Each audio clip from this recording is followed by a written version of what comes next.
শেষ পর্যন্ত বলা যেতে পারে তৃণমূল কংগ্রেসের চাপে পড়েই নির্বাচন কমিশন তার যে গাইডলাইনে 11টি নথি রয়েছে, যে নথি ভোটাররা এসআইআর এর শুনানিতে সেই নথি তারা দাখিল করতে পারবে, তার মধ্যে অত্যন্ত গুরুত্বপূর্ণ নথি হচ্ছে ডোমিসাইল সার্টিফিকেট বা পার্মানেন্ট রেসিডেন্ট সার্টিফিকেট, যেটা স্থায়ীভাবে বসবাসের শংসাপত্র হিসেবে চিহ্নিত।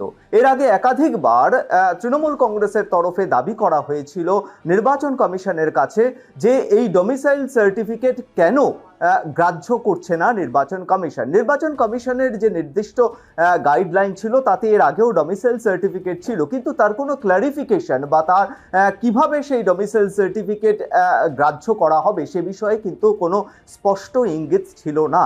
পরবর্তী ক্ষেত্রে দেখা গেল যখন একেবারে এসআইআর এর শুনানি শেষ পর্বে 7 তারিখে এসআইআর এর নির্দিষ্ট শুনানির দিন শেষ হচ্ছে, ঠিক তার একদিন আগে 6 তারিখে নির্বাচন কমিশন থেকে একটি নোটিফিকেশন এলো, অর্থাৎ বলা যেতে পারে একটি ক্লারিফিকেশন করা হলো। সেই সংশোধনীতে বলা হলো যে এই ডোমিসাইল সার্টিফিকেট বা স্থায়ীভাবে বসবাসের শংসাপত্র গ্রাহ্য করা হচ্ছে, কিন্তু এখানে বেশ কয়েকটি শর্ত দেওয়া হলো নির্বাচন কমিশনের তরফে।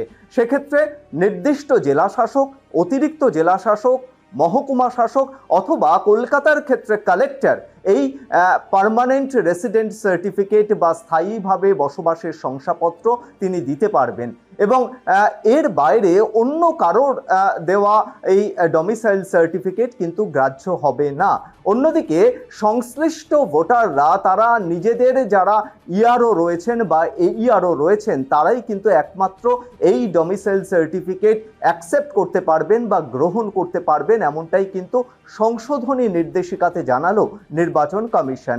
ফলে বলা যেতে পারে যখন একেবারে এসআইআর এর শুনানি শেষ পর্যায়ে সেই জায়গায় এসে নতুন করে আবারও সংশোধনী দিতে হচ্ছে নির্বাচন কমিশনকে, আর নির্বাচন কমিশনের এই সংশোধনীর ওপর ভিত্তি করে মুখ্য নির্বাচনী আধিকারিকের দপ্তর তারা রাজ্যের সমস্ত যারা জেলা শাসক রয়েছেন তাদেরকে একটি নির্দেশিকা জারি করেছে।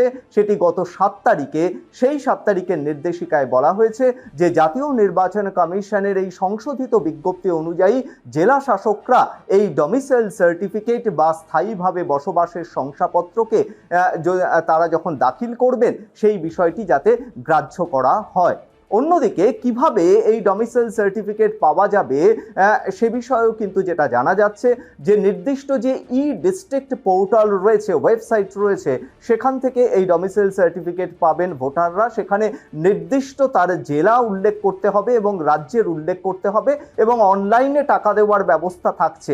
অন্যদিকে অফলাইনেও জেলা কালেক্টর অফিস বা নির্দিষ্ট যে জায়গাগুলির কথা উল্লেখ করা হয়েছে, জেলা শাসকের দপ্তর বা মহকুমা শাসকের দপ্তর, সেখান থেকেও এই ডোমিসাইল সার্টিফিকেট বা স্থায়ীভাবে বসবাসের শংসাপত্র গ্রহণ করতে পারবেন সংশ্লিষ্ট ভোটার। এবং নির্বাচন কমিশনের গাইডলাইন অনুযায়ী এসআইআর এর শুনানিতে এই ডোমিসাইল সার্টিফিকেট বা পার্মানেন্ট রেসিডেন্ট সার্টিফিকেট গ্রাহ্য হবে এবং তারা সেটা দাখিল করতে পারবেন বলে জানিয়েছে নির্বাচন কমিশন।